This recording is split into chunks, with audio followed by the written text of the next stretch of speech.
What's up, guys? So this is gonna be the first video of the channel. This first video is actually gonna be a little bit cliche. So I'm gonna be talking about how business models like copywriting and CC, and by the way, CC for anybody who doesn't know is content creation, which means kind of things like editing and speaking in front of camera, how those business models are super competitive and they do work. They're very important skills, but how it's actually not the best option for you. So let me tell you guys my quick story and how this is all gonna tie into what I wanna say at the end. At 18 years old, I had finished high school.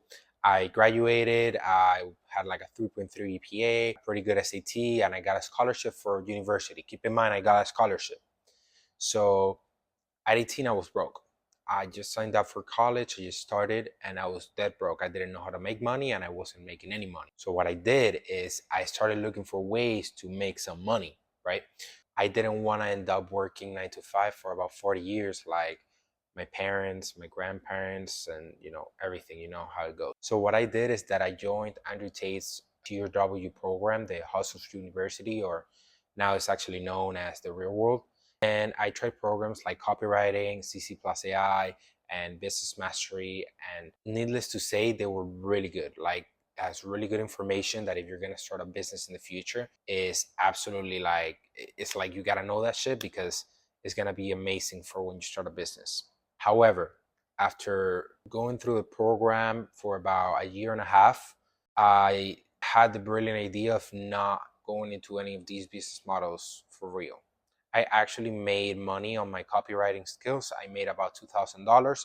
And then from my CC Plus AI skills, I made about $3,000. So I'm not talking about someone who just went through that, didn't work. I actually made some money doing it, but I decided not to keep pursuing it. I have two reasons why you shouldn't pursue these types of programs. So I have two reasons why you shouldn't go into any of these business models and compete for real. So the first reason is that the barrier of entry is none.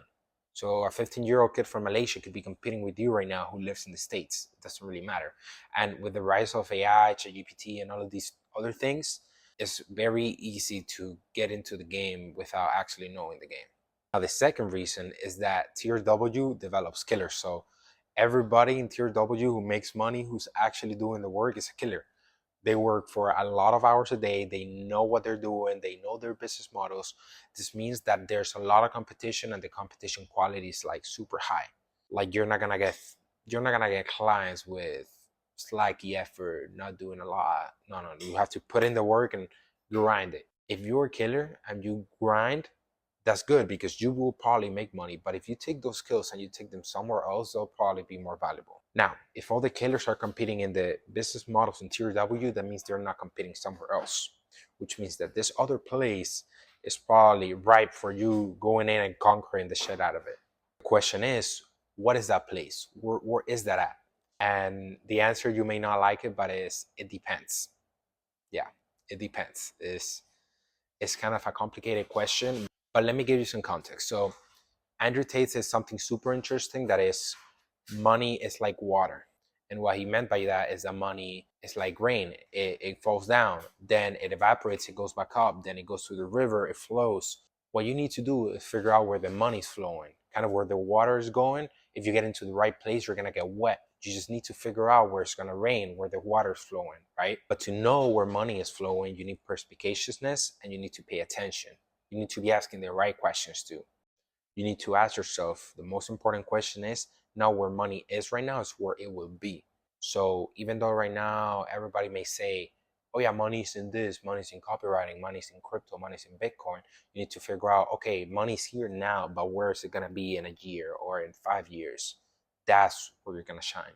So I asked myself, what's an industry that works with money, basically works with money, has a lot of demand and that demand is not gonna stop, has a high barrier of entry, and it's gonna go a lot of changes in the next couple of years with all this AI stuff and automations coming out. The answer I came up with is accounting. There's a huge decline in the people studying accounting right now, huge decline. And if there's a huge decline of people studying accounting, this means that it's gonna be a scarce resource. If you know accounting, you're gonna be very demanded. You're gonna have a lot of demand, you're not gonna have enough supply to give these people, which means that you're gonna have to charge a lot for your services. In accounting, 75% of CPAs are projected to leave the profession in the next 15 years. This means that if you study accounting now in the next 10 years, you're not gonna have any of the old competition. The average age of a CPA is 53. This means that everybody's close to retirement, if not retiring. Not only that, but there has been a 30% decline in people actually studying accounting. So a lot of people are leaving the profession and less people are studying it. So if you're a guy who likes physical businesses as opposed to online businesses and working on the computer all day, you like to be in the real world, talking to people, and kind of like me, that I don't want to be in the computer all day. Even though accounting is a lot of computer, I want to be in the real world. I don't want to be at home stuck doing some work here. I think that you should think about it a little bit and see where you see yourself in the future. Just figure out kind of what you like. I don't believe in doing what you like. I believe in doing what makes money and what is gonna make money and where the biggest opportunity is. Again, guys, first video, thank you for watching. If you want to hear any more ideas like this, if you want to debate kind of where everything's going, and subscribe to the channel so you can see my videos when they pop. Have a good one.